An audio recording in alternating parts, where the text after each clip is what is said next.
अब बच्चों यहाँ पे देखो क्या है, फॉर एग्जाम्पल में हमने क्या बोला कि multiplication is a binary operation on Q. Multiplication क्या है हमारा, एक बाइनरी ऑपरेशन है सेट ऑफ रैशनल नंबर में, और इस केस में आइडेंटिटी एलिमेंट क्या होगा, रैशनल नंबर पे 1 इज द आइडेंटिटी एलिमेंट। अब मैंने बोला for every non zero rational number m upon n। अगर तुमने रैशनल नंबर का कोई भी एक नॉन जीरो रैशनल नंबर उठाया तो वो किस फॉर्म का होगा, m अपॉन n के फॉर्म का होगा। There exist a rational number n upon m। अगर तुमने कोई भी रैशनल नंबर उठाया m अपॉन n के फॉर्म का, तो एक दूसरा रैशनल नंबर एग्जिस्ट करेगा n अपॉन m। ठीक है, such that m upon n को मल्टीप्लाई जब हम करेंगे n अपॉन m के साथ, या फिर n अपॉन m को हम मल्टीप्लाई करें m अपॉन n के साथ, तो वो किसके इक्वल होगा, 1 के इक्वल होगा। दस every non zero rational number has its inverse for multiplication on Q. मैंने क्या बोला था कि अगर मान लो कि किसी भी कोई भी हमने एक बाइनरी ऑपरेशन लिया किसी भी सेट पर, तो अगर आइडेंटिटी एलिमेंट एग्जिस्ट किया तो वो आइडेंटिटी एलिमेंट क्या होगा, वो सेम सेट का एलिमेंट होगा। फिर अगर आइडेंटिटी एलिमेंट एग्जिस्ट किया तो हम क्या बोलेंगे, मान लो कि हमने एक बाइनरी ऑपरेशन अप्लाई किया सेट कैपिटल ए पर, तो अगर उस कैपिटल ए के क्रॉसपॉन्डिंग स्टार बाइनरी ऑपरेशन हमने अप्लाई किया, तो स्टार बाइनरी ऑपरेशन के क्रॉसपॉन्डिंग एक स्मॉल ई एग्जिस्ट करता है, जिसको हमने बोला कि ये आइडेंटिटी एलिमेंट है विथ रिस्पेक्ट टू स्टार। तो ए स्मॉल स्टार ई स्टार ई, इसका क्या मतलब है, ये ए हमारे पास एक हमने सेट ले लिया, इस पे हमने एक स्टार बाइनरी ऑपरेशन अप्लाई किया, और इसको हमने बोला कि ई आइडेंटिटी एलिमेंट है। तो यहां पे मैंने क्या बोला, A star E is equal to E star A for all A belongs to. ये ट्रू होना चाहिए, ये स्टेटमेंट इंपॉर्टेंट है। फिर मैंने क्या बोला था कि अगर किसी भी एलिमेंट कोई भी एलिमेंट इन्वर्टेबल है तो फिर क्या होना चाहिए, मान लो ए का इनवर्स बी है, तो क्या होगा, A star B is equal to E is equal to B star A. For all, यहाँ पे ये जो स्टेटमेंट है ना, फॉर ऑल ए बी, ये नहीं लिखेंगे। इसका मतलब क्या है कि किसी भी सेट के क्रॉसपॉन्डिंग कोई जो एलिमेंट होगा वो इन्वर्टेबल हो भी सकता है, नहीं भी हो सकता है। ये भी पॉसिबल है कि सारे एलिमेंट इन्वर्टेबल हो, सारे एलिमेंट इन्वर्टेबल ना हो, एक ही एलिमेंट इन्वर्टेबल हो, सारा पॉसिबिलिटी है। तो यहाँ पे क्या बोल रहा है कि एक हमने मल्टीप्लीकेशन बाइनरी ऑपरेशन अप्लाई किया सेट रैशनल नंबर पे, तो उस केस में 1 आइडेंटिटी एलिमेंट हो गया। तो नॉन जीरो रैशनल नंबर को छोड़कर अगर हमने रैशनल नंबर लिया m अपॉन n, तो m अपॉन n का इनवर्स होगा n अपॉन m। ठीक है, अब फिर क्या बोला है सेकेंड एग्जांपल में, addition of vector is a binary operation on v3। एक हमने सेट v3 लिया, v3 को हमने क्या बोला, set of all the vectors in X Y Z plane. ठीक है, एक्स वाई जेड प्लेन पे जितने भी वेक्टर्स हैं वो सारे वेक्टर्स हमने ले लिए, और एक उसके क्रॉसपॉन्डिंग आइडेंटिटी एलिमेंट क्या होगा, नल वेक्टर। बिकॉज हमें पता है ना कि हम किसी भी वेक्टर को नल वेक्टर के साथ ऐड करें वो सेम वेक्टर आ जाएगा, इवन नल वेक्टर को भी नल वेक्टर के साथ ऐड करें नल वेक्टर आ जाएगा। तो null vector is the identity element of v3। Null vector क्या होगा, v3 का आइडेंटिटी एलिमेंट होगा। ठीक है, या हम ऐसे बोल सकते हैं एडिशन ऑफ वेक्टर्स, ये जो बाइनरी ऑपरेशन है इसका ये आइडेंटिटी एलिमेंट होगा। और इस केस में क्या होगा कि v3 सेट के जितने भी एलिमेंट्स है, मतलब जितने भी vectors X Y Z plane पे, सारे वेक्टर्स क्या है, इन्वर्टेबल है, मतलब सारे एलिमेंट का इन्वर्स एग्जिस्ट करता है।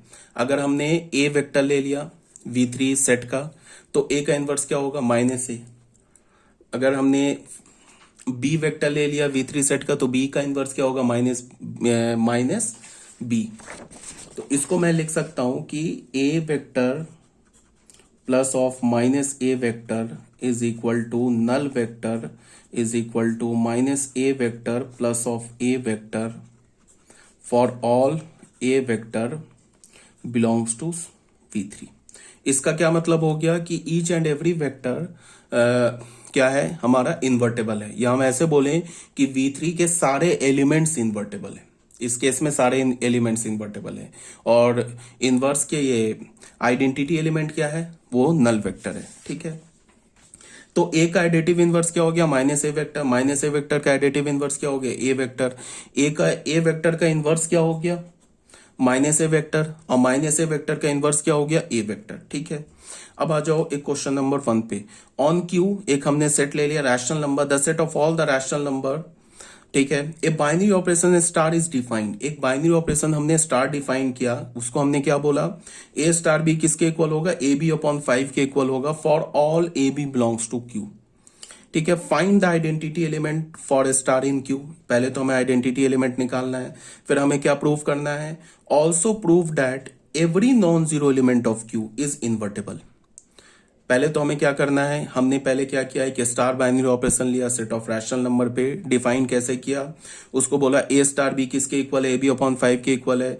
फिर हमने बोला क्या कि आइडेंटिटी एलिमेंट निकालो स्टार का, किस में, रैशनल नंबर के सेट में आइडेंटिटी एलिमेंट निकालो, फिर ये प्रूव करो कि रैशनल नंबर के हर एक एलिमेंट इन्वर्टेबल है सिर्फ जीरो को छोड़ के। ठीक है, तो उसको प्रूफ देख लेते हैं। सबसे पहले हमने क्या किया, एक स्मॉल ई मान लिया, किसका, आइडेंटिटी एलिमेंट मान लिया स्मॉल ई को। तो स्मॉल ई किसका एलिमेंट होगा, रैशनल नंबर का एलिमेंट होगा। ठीक है, तो फिर हमने क्या बोला, ए स्टार ई को किसके इक्वल किया, ए के। अगर ई आइडेंटिटी एलिमेंट है तो इसका मतलब है ना कि ए स्टार ई किसके इक्वल होना चाहिए, ए के, और ये किसके इक्वल होना चाहिए, ई स्टार ए के, for all A belongs to rational number, ये ट्रू होना चाहिए। तो ए स्टार ई पे हमने बाइनरी ऑपरेशन अप्लाई किया तो क्या होगा, ए अपॉन 5, ए के इक्वल हो गया, यहां से क्या हो गया, ई अपॉन 5। इस दोनों को सॉल्व करोगे तो ई का वैल्यू क्या आ जाएगा, 5। इसका मतलब क्या हुआ कि 5 इज द आइडेंटिटी एलिमेंट, 5 हमारा आइडेंटिटी एलिमेंट हो गया for the binary operation star on the set Q. अब ये तो पहला तो पार्ट हो गया प्रूफ। अब हमें क्या प्रूफ करना है कि जितने भी नॉन जीरो रैशनल नंबर है ना वो इन्वर्टेबल है, जितने भी नॉन जीरो रैशनल नंबर है। हमने क्या किया, हमने मान लिया कि let X be the inverse of an element A. X को, ये हमने ए कोई भी रैशनल नंबर का एलिमेंट उठा लिया और मान लिया कि इस रैशनल नंबर का जो एलिमेंट ए है इसका इनवर्स एक्स है। तो अगर ए का इनवर्स एक्स है तो फिर कंडीशन क्या होगा, A star X is equal to X star A is equal to E, ऐसा होना चाहिए ना। तो ए स्टार एक्स क्या हो गया, ए एक्स अपॉन 5, और एक्स स्टार ए क्या हो गया, एक्स अपॉन 5। ई क्या हमने निकाल रखा है, 5, तो हमें एक्स की वैल्यू क्या हो गई, 5e अपॉन ए। ई का वैल्यू फिर 5 डाल देंगे तो एक्स की वैल्यू क्या आ गई, 25 अपॉन ए। अब यहां पे देखो डिनोमिनेटर में क्या आ गया, ए, तो ए को नॉन जीरो होना होगा। अगर ए जीरो हो जाएगा फिर एक्स डिफाइन नहीं होगा। इसका मतलब फिर यहां से हमें क्या पता चला कि अगर मैं ए को जीरो लूं तो जीरो का इनवर्स एग्जिस्ट नहीं करेगा। जीरो को छोड़ के मैं कोई भी रैशनल नंबर ले लूं, उसका इनवर्स क्या होगा, 25 अपॉन ए। ए अगर मैं एनी रैशनल नंबर लूं एक्सेप्ट जीरो, जीरो को छोड़ के कोई भी रैशनल नंबर लूं तो उसका इनवर्स क्या होगा। मान लो हमने ए का वैल्यू ले लिया 10, तो 10 का इनवर्स क्या होगा, 10 का इनवर्स होगा 25 अपॉन 10। ठीक है, अगर मैंने ले लिया 1 अपॉन 2 तो 1 अपॉन 2 का इनवर्स क्या होगा, 25 अपॉन 1 अपॉन 2, तो क्या हो जाएगा, 50 उसका इनवर्स हो जाएगा। सो सिर्फ A is not invertible, zero is not invertible, zero को छोड़ के बाकी सारे एलिमेंट इन्वर्टेबल हैं, और उस इनवर्स क्या होगा, 25 अपॉन ए। जैसे एग्जांपल ले लो ना यहाँ पे, जैसे मान लो कि हमने ए का वैल्यू ले लिया 1 अपॉन 2 ले लिया, तो 1 अपॉन 2 का इनवर्स क्या हो जाएगा, 1 अपॉन 2 का इनवर्स हमारे पास 25 अपॉन ए। तो इनवर्स को हमने बी बोला तो बी क्या हो जाएगा, 25 अपॉन ए, तो इंटू 2 50 हो जाएगा। अब तुम देख लो ए स्टार बी क्या होता है, ए बी अपॉन 5, तो 1 अपॉन 2 इंटू बी का वैल्यू क्या, 50 अपॉन 5, ये क्या हो जाएगा 50/10, ये किसके इक्वल हो गया, 5। यही तो 5 आइडेंटिटी एलिमेंट है हमारा। और बी स्टार ए ले लो, बी स्टार ए क्या हो जाएगा, बी अपॉन 5, तो क्या हो जाएगा 50 इंटू 1 अपॉन 2 अपॉन 5, ये फिर आ जाएगा हमारे पास 5, यही तो ई है। तो हम यहां से लिख सकते हैं ना, ऐसे लिख सकते हैं ना, 1/2 star 50 is equal to 5 is equal to 50 star 1 upon 2। सिर्फ हमारा जीरो जो होगा वो इन्वर्टेबल नहीं होगा, जीरो को छोड़ के बाकी सारे एलिमेंट क्या होंगे, इन्वर्टेबल होंगे। आइडेंटिटी एलिमेंट हमने क्या खोजा, 5। ठीक है, ये प्रूफ कर दिया हमने, ये हो गया हमारा क्वेश्चन नंबर 1। यहाँ पे ये जो इनवर्स लिखा है ना 25 अपॉन ए, ये 5e अपॉन ए के इक्वल है। ठीक है, क्वेश्चन नंबर 2 में आ जाते हैं। Let star be a binary operation. एक स्टार हमने बाइनरी ऑपरेशन डिफाइन किया किस सेट में? Set of all rational number except one. One को छोड़ के बाकी सारे वन को छोड़ के जितने भी रैशनल नंबर है उस पर एक हमने स्टार बाइनरी ऑपरेशन अप्लाई किया। क्या बोला? ए स्टार बी को क्या बोला? A plus B minus A B. A star B को क्या बोला? A plus B minus A B. For all A B belongs to Q minus one, find the identity element with respect to star. सबसे पहले हमें identity element चाहिए with respect to star on the set Q minus one. Also prove that every element of Q minus one is invertible. फिर हमें prove क्या करना है कि क्यू माइनस वन सेट के हर एक एलिमेंट इन्वर्टेबल है। पहले तो हमें क्या करना है, पहले तो हमें आइडेंटिटी एलिमेंट फाइंड आउट करना है। उसके बाद हमें क्या प्रूव करना है कि क्यू माइनस वन सेट के जितने भी एलिमेंट्स हैं वो सारे एलिमेंट्स इन्वर्टेबल है।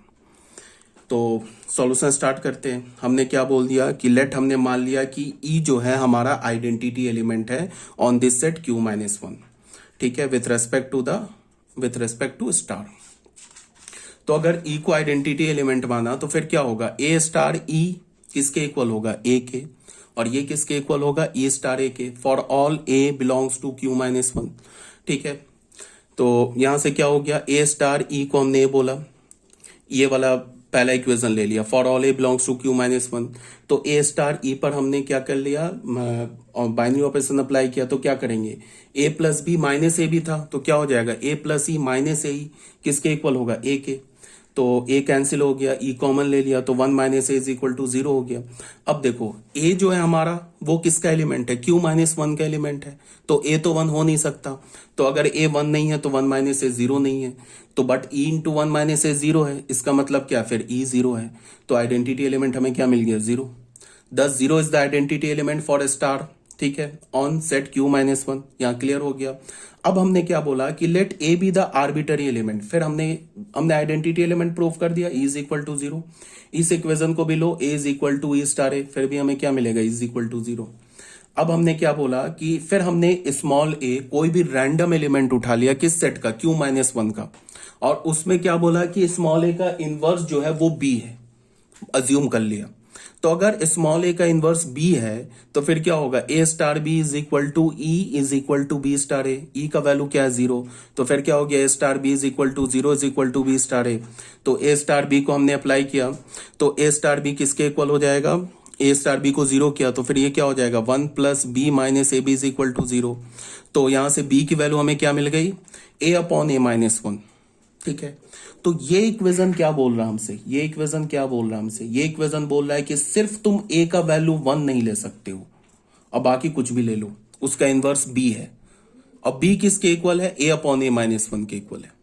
तो ए का वैल्यू तो हम वन नहीं ले सकते, और बिकॉज ऑब्वियस बात है जो ए एलिमेंट आ रहा है वो किस सेट से आ रहा है? क्यू माइनस वन सेट से आ रहा है। तो इसका मतलब ए इज इक्वल टू वन भी नहीं है, A is equal to one तो है ही नहीं। तो इसका मतलब क्या है कि जितने भी ए है ना उन सारे ए के क्रॉसपॉन्डिंग बी एग्जिस्ट कर रहा है, और वो बी किसके इक्वल है? ए अपॉन ए माइनस वन के। इसका क्या मतलब हुआ कि क्यू माइनस वन सेट के हर एक एलिमेंट का इनवर्स एग्जिस्ट कर रहा है। हम कोई भी एलिमेंट उठा ले क्यू माइनस वन सेट का, मान लो हमारे पास सेट क्या दे रखा है? Q minus one. इस सेट का कोई भी एलिमेंट उठा ले, मान लो हमने वन अपॉन टू उठा लिया, तो वन अपॉन टू इन्वर्टेबल है, और इसका इनवर्स क्या है? इसको हमने ए बोला, तो बी क्या हो जाएगा? बी ए का इनवर्स हो जाएगा। ये क्या हो जाएगा? One upon to minus one. ये क्या हो जाएगा? One upon to minus one. तो वन अपॉन टू का इनवर्स माइनस वन हो गया, और माइनस वन का इनवर्स वन अपॉन टू हो गया। देख लो, वन अपॉन टू के साथ ना तुम star binary operation minus one ले लो, तो ये क्या हो जाएगा? दोनों को ऐड करना हमें, one upon two plus of minus one, फिर माइनस, दोनों को मल्टीप्लाई करना, minus one into one upon two. ये क्या हो जाएगा? माइनस वन अपॉन टू, ये minus minus plus one upon two, ये आ गया ना जीरो आइडेंटिटी एलिमेंट। फिर इसी प्रकार से माइनस वन का स्टार ले लो वन अपॉन टू से, तो ये भी जीरो आ जाएगा। तो फिर हमें क्या मिल जाएगा? One upon two star minus one is equal to zero, minus one star one upon two, ये ट्रू हो जाएगा। ठीक है, इसका क्या मतलब हो गया कि क्यू माइनस वन सेट का हर एक एलिमेंट इन्वर्टेबल है। क्यू माइनस वन सेट का हर एक एलिमेंट इन्वर्टेबल है, और उसका जो इनवर्स है वो क्या है? बी। और बी किसके इक्वल है? अगर मैंने Q-1 सेट का एक एलिमेंट A ले लिया तो A का इनवर्स B है और B किसके इक्वल है, A/A-1 के, ठीक है। तो ये भी प्रूफ हो गया कि Q-1 सेट का हर एक एलिमेंट इन्वर्टेबल है। अब क्वेश्चन नंबर 3 में आ जाओ। क्वेश्चन नंबर 3 में क्या बोल रहा है कि हमने एक कैपिटल सेट एक्स ले लिया, नॉन एम्प्टी सेट है, एक स्टार बाइनरी ऑपरेशन अप्लाई किया कि किस पर, पावर ऑफ एक्स पे, the power set of set x, ठीक है। डिफाइन क्या किया, ए स्टार बी को क्या बोला, A union B for all A B belongs to P X, ठीक है। Prove that A star is both commutative and associative. हमें प्रूव करना है कि स्टार जो हमारा कम्यूटेटिव भी है, एसोसिएटिव भी है। फिर हमें क्या करना है, find the identity element with respect to star. Identity element हमें खोजना है स्टार बाइनरी ऑपरेशन के क्रॉसपॉन्डिंग। उसके बाद फिर क्या बोल रहा है, also show that phi belongs to P X is the only invertible element of P X. इसका क्या मतलब है, फिर से क्वेश्चन सुनो, ये एनसीईआरटी का क्वेश्चन है। सबसे पहले बोला कि एक एक्स हमारे पास नॉन एम्प्टी सेट है, ठीक है। उसके बाद हमने क्या बोला कि हमने बाइनरी ऑपरेशन अप्लाई किया यूनियन किस सेट पर, पावर ऑफ एक्स पर, ठीक है। अब हमें क्या प्रूफ करना है कि ये जो बाइनरी ऑपरेशन है स्टार है ना, या जो यूनियन बाइनरी ऑपरेशन है, ये कम्यूटेटिव भी है, ये एसोसिएटिव भी है। पहले ये हमें प्रूफ करना है, ठीक है। उसके बाद हमें क्या करना है, आइडेंटिटी एलिमेंट खोजना है विथ रिस्पेक्ट टू स्टार। उसके बाद हमें क्या प्रूफ करना है कि phi is the only invertible element, सिर्फ फाई इन्वर्टेबल एलिमेंट है और कोई दूसरा इन्वर्टेबल एलिमेंट नहीं है। ये एनसीईआरटी का क्वेश्चन है। देखो जेईई मेंस में तो बाइनरी ऑपरेशन है, तो अगर मान लो सपोज दैट इस टाइप का क्वेश्चन ऑब्जेक्टिव में आए तो कैसे आ सकता है, ये सब पूरा कहानी लिख दे और बोले कि phi is the inverse only invertible element, phi is not invertible element, every element of P X is invertible, none of these, ऐसे करके कोई 4 ऑप्शन दे दे। तब तो हमें क्या करना है, अपने दिमाग से जितना कम कैलकुलेशन हो आंसर बताना है। बट अगर ये क्वेश्चन आ गया बोर्ड में, तो बोर्ड में इस टाइप का लैंग्वेज लिखना इंपॉर्टेंट है।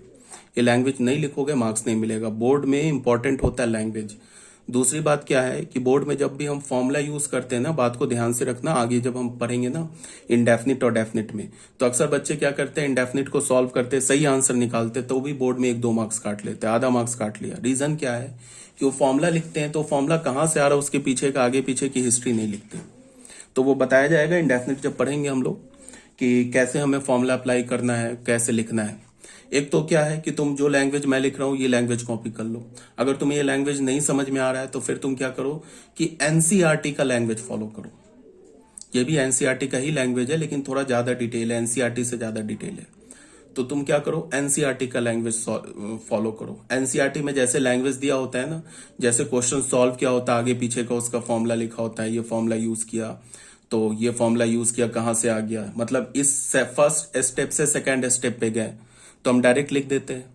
तो फर्स्ट स्टेप से सेकंड स्टेप पे जाने के लिए हमने कौन सा फॉर्मूला यूज किया, वो एनसीईआरटी ब्रैकेट में सामने में लिख देता है। तो इस टाइप को यूज करोगे तो बोर्ड में मार्क्स नहीं कटेंगे, ठीक है। अब आ जाते हैं इस क्वेश्चन में। वी नो डैट कोई भी 3 सेट उठा लो एबीसी, ए यूनियन बी किसके इक्वल होता है, बी यूनियन ए के इक्वल होता है, और A union B union C किसके इक्वल होता है, A union B union C के इक्वल होता है। ये होता है ना। तो हमें पता है ना कि union is both associative and commutative. Therefore अगर मैं पावर ऑफ एक्स का कोई भी 3 एलिमेंट उठा लू ए बी सी, तो ए यूनियन बी किसके इक्वल होगा, बी यूनियन ए के इक्वल होगा। और A union B union C ये किसके इक्वल होगा, A union B union C के इक्वल होगा। इसका क्या मतलब पता चला कि A star B star A के इक्वल है, और A star B star C किसके इक्वल है, A star B star C के इक्वल है। तो हो गया, star is both competitive as well as associative on P X. Star क्या हो गया हमारा, कॉम्पिटेटिव भी हो गया, एसोसिएटिव भी हो गया। यहां तक तो ये प्रूफ हो गया। पहला तो प्रूफ हो गया कि हमें प्रूफ करना था ना कि star is both competitive and associative, वो तो हमने प्रूफ कर दिया। अब दूसरे में क्या बोल रहा है कि ये प्रूफ करो कि आइडेंटिटी एलिमेंट निकालो। तो हमें पता है ना कि अगर मैं किसी भी सेट का पावर लिखूं तो उसके पावर में एक फाई आएगा। किसी भी सेट का पावर में तो फाई आएगा ना, because phi is the subset of every set. तो किसी भी सेट का मैं पावर अगर पावर लिखता हूं तो उसका क्या मतलब है, उस सेट के सारे सबसेट्स लिखने हैं, तो उस सेट के तो में एक फाई भी आ जाएगा। तो यहां पे हमने क्या बोला कि हमें पता है ना कि किसी भी सेट का अगर मैं यूनियन लूं फाई के साथ वो सेम सेट आता है। तो मैं लिख सकता हूं A union phi is equal to A is equal to phi union A for all A belongs to P X. मैं कोई भी सेट ए ले लूं पावर ऑफ एक्स का, अगर मैं ए यूनियन फाई लूं तो किसके इक्वल आएगा, ए सेट के साथ आएगा, ए सेट के इक्वल आएगा। ठीक है, so phi is the identity element for star on P X. तो अगर ये क्वेश्चन होता ना बोर्ड में, तो अगर तुम ये दो लाइन नहीं लिखोगे ना तो फिर मार्क्स नहीं मिलेगा। डायरेक्ट लिख दोगे ना कि phi is the identity element, तो मार्क्स नहीं मिलेगा। बोर्ड की बात बता रहा हूं, ये दो लाइन लिखना होगा, तुम्हें ये दिखाना होगा कि A union phi is equal to A is equal to phi union A for all A belongs to P X. सारे ए के लिए ट्रू है जो कि पावर ऑफ एक्स का एलिमेंट है। तो फिर ये भी लाइन लिखना होगा A star phi is equal to A is equal to phi star A for all A belongs to P X. ये दो लाइन लिखने के बाद तुम लिखोगे phi is the identity element, तो जाके पूरे मार्क्स मिल जाएंगे। ठीक है, तो ये भी हमने प्रूफ कर दिया कि phi is the identity element. अब हमें क्या प्रूफ करना है, अब हमें ये प्रूफ करना है कि एवरी एलिमेंट, ये sorry, phi is the only invertible element, ये हमें प्रूफ करना है। ठीक है, तो phi is the only invertible element, इसका क्या मतलब है, ये देखो, हमने मान लिया क्या कि एक एलिमेंट ए माना पावर ऑफ एक्स का, बी द इन्वर्टेबल एलिमेंट। ए को हमने मान लिया कि पावर ऑफ एक्स का एलिमेंट है, वो इन्वर्टेबल है, और उसके इनवर्स को हमने एस मान लिया। तो एस भी कहां से होगा, पावर ऑफ एक्स का एलिमेंट होगा। तो ए के इनवर्स को एस माना, तो फिर अकॉर्डिंग टू इनवर्स क्या होगा, ए स्टार एस किसके इक्वल होना चाहिए, फाई के, और ये किसके इक्वल होना चाहिए, एस स्टार ए के। तो यहां से ए स्टार एस अप्लाई करोगे तो क्या हो जाएगा, A union S is equal to phi, S union A is equal to phi. अब तुम बताओ, A union B is equal to B union A हो और वो फाई के इक्वल हो, इसका क्या मतलब है, ए और बी दोनों फाई के इक्वल है। इसका क्या मतलब है, एस क्या है, फाई के इक्वल है, और ए क्या है, फाई के इक्वल है। तो phi is the only invertible element and inverse of phi is phi. Inverse phi का क्या है, फाई। हो गया प्रूफ। अब बच्चों आ जाओ क्वेश्चन नंबर 4 में। क्वेश्चन नंबर 4 में क्या बोल रहा है कि let X be a non empty set. X को हमने क्या बोला, एक नॉन एम्प्टी सेट बोला। एंड स्टार को हमने क्या बोला, be a binary operation on P X. Star को हमने बाइनरी ऑपरेशन बोला पावर ऑफ एक्स में।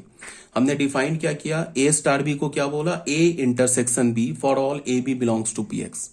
हमने सबसे पहले बोला कि x हमारे पास एक नॉन एम्प्टी सेट है, एक स्टार बाइनरी ऑपरेशन किस पे अप्लाई किया, पावर ऑफ x पे। पावर ऑफ x पे एक हमने बाइनरी ऑपरेशन स्टार अप्लाई किया है। ठीक है, और डिफाइन कैसे किया है, ए स्टार बी को क्या बोला, A intersection B for all A B belongs to power of set x। अब पहला क्या हमारे पास, find the identity element with respect to star. हमें आइडेंटिटी एलिमेंट चाहिए किसके रेस्पेक्ट में, स्टार के रेस्पेक्ट में ऑन पी एक्स। उसके बाद हमें क्या करना है, show that x is the only invertible element of power of x. X जो हमारा, ये is the only invertible element. तो इसको देखो क्या है, हमने क्या मान लिया, कैपिटल ई को आइडेंटिटी एलिमेंट मान लिया, किसमें, पावर ऑफ एक्स में विथ रेस्पेक्ट टू स्टार।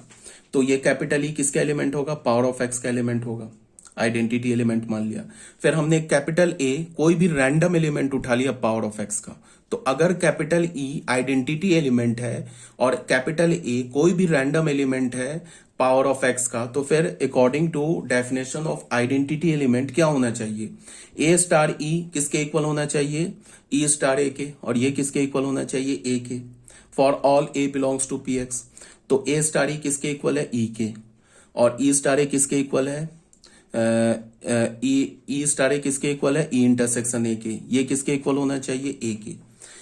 तो तुम यहां से देखो कि ई का वैल्यू क्या होगा, ई का वैल्यू एक्स होगा। कैसे होगा, ये बात उठती है कैसे, वो मैं एक छोटा सा एग्जांपल देके समझाता हूं, इससे क्लियर हो जाएगा। तुम ना कोई भी एक सेट एग्जांपल से समझा रहा हूं, 1 2 ले लिया हमने, इसका पावर ले लिया, तो पावर ऑफ ए क्या हो जाएगा, 5 1 2 1 2, ये हो गया पावर। अब मैं बोलूं कि B intersection C is equal to B is equal to C intersection B for all B belongs to power A, अगर मैंने ऐसा कंडीशन डाल दिया तो यहां से हमें क्या पता चला, जो सी सेट है ना वो सेट ए के इक्वल होगा। कैसे? मैं ये क्या बोल रहा हूं कि बी सेट का तुम इंटरसेक्शन सी सेट के साथ लो, या सी सेट का इंटरसेक्शन बी सेट के साथ लो, वो हमेशा बी सेट मिल रहा है सारे बी के लिए, जो कि पावर ऑफ ए का एलिमेंट है। तो फिर ये सी सेट क्या है? ये सी सेट ये सेट है। इस सेट के साथ तुम किसी भी सेट, इसका इसका इसका या खुद इसका इंटरसेक्शन लोगे ना, तो वो सेम सेट आ जाएगा। बिकॉज ये जो सेट ए है ना, जो सेट ए है वो सबसेट है किसका? बी का। For all B belongs to power of A, ये बोला जा रहा है। तुम कोई भी बी उठा लो, कोई भी तुम सेट ए ये क्या उठा लो कोई भी बी उठा लो पावर ऑफ ए का, कोई भी एलिमेंट बी उठा लो, देख लो ना, पावर ऑफ ए से कोई भी एक एलिमेंट उठा लो, उसका इंटरसेक्शन सेट ए के साथ लो तो क्या मिलेगा? ऑब्वियसली बात है सेट बी मिल जाएगा, बिकॉज ये जो सेट है ना इन सारे सेट का सबसेट है। तो यही बात तो बोला जा रहा है यहाँ पे। ए का इंटरसेक्शन हमने एस के साथ लिया, वो एक्स के इक्वल आ गया, और ये किसके इक्वल हो गया? एस इंटरसेक्शन ए। एक्स क्या हमारा? एक्स जो है हमारा वो आइडेंटिटी एलिमेंट है। तो यहां पे ए क्या होगा? ए एस के इक्वल होगा। ए जो होगा एस के इक्वल होगा, because A is the subset of x and x is the subset of S is the subset of x. यहां पे हमने बोला ना यहां पे हमने बोला ना कि ए इन्वर्टेबल एलिमेंट है, तो ए इन्वर्टेबल एलिमेंट है तो ए क्या हमारा? पावर ऑफ एक्स का एलिमेंट है। ठीक है, तो अगर ए पावर ऑफ एक्स का एलिमेंट है तो ए क्या हमारा? एक्स का सबसेट है, और एस भी क्या हमारा? एक्स का सबसेट है। तो यहां से हमें क्या पता चला कि जो हमारा एस सेट है वो क्या है? एक्स के इक्वल है। ए सेट क्या हमारा? एक्स के इक्वल है। ठीक है, ये बात समझ में आ रही होगी। ठीक है, इसको तुम ऐसे देख लो,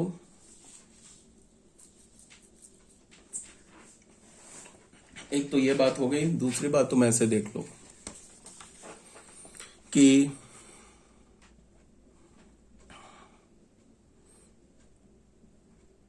यहां पे तुम ऐसे देखो इसको, अगर मैंने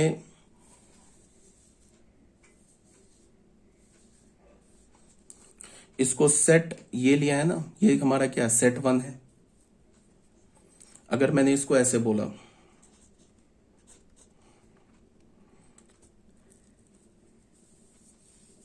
आइडेंटिटी एलिमेंट हमने क्या माना है? एक्स को।